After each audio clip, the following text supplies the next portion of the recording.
अब जिन अगले पार्टिसिपेंट को मैं मदऊ करूंगा स्टेज पे, उनका नाम तो बख्त ज़्यादा सवाती है, मगर इनके बारे में मैं थोड़ा सा ये बताऊं कि ये हमारे ऐसे वॉलंटियर कह लें, टीम ऑर्गेनाइजर हैं जो कि फ्रंट एंड पे बज़ाहिर नज़र तो नहीं आती, लेकिन ये ऐसी टीम को इन्होंने बनाया हुआ है जो कि फाउंडिंग पिलर्स के तौर पर है, जो कि हमारे वाटर प्रोजेक्ट्स इस वक्त कोरंगी में अल्हम्दुलिल्लाह पिछले साल 9 हैंड पंप्स हमने इंस्टॉल किए थे, 3 water electric project water project इस साल हमने इनॉग्रेट कर दिए हैं, 2 पब्लिक के लिए, आज दूसरा इनॉग्रेट यहाँ से जाने के बाद मैं इनॉग्रेट करूंगा शुएब समी भाई के साथ। एक और ऑलरेडी पाइपलाइन में है, तो वो स्पॉट आइडेंटिफाई करना जहां पर पानी की शदीद जरूरत है वो इसको आइडेंटिफाई करते हैं। उसके बाद ना सिर्फ आइडेंटिफाई करके हट जाते हैं, डे 1 से लेके डे एंड तक मजदूरों के साथ लग के, मैंने इन्हें खुद अपनी आंखों से देखा सामान उठाते हुए।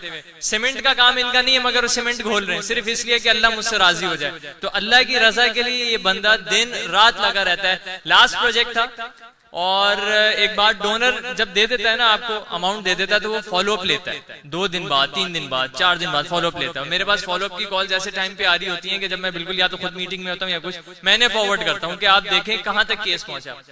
लास्ट से लास्ट संडे हमें इनॉग्रेट करना था प्रोजेक्ट, डोनर तैयार है कि मैं देखूं कैसा हुआ है प्रोजेक्ट। रात सैटरडे को 4:30 बजे तक ये बंदा वहां मौजूद रहा, उस प्रोजेक्ट को कंप्लीट किया। सुबह 11 बजे इनॉग्रेशन के लिए जब हम गए तो हमने सिर्फ 12 घंटे पहले की तस्वीरें जो देखी वो कुछ भी नहीं था। 12 घंटे के बाद एक पूरा प्रोजेक्ट तैयार हुआ है। अपनी तालियों में बख्त ज़्यादा सवाती साहब को।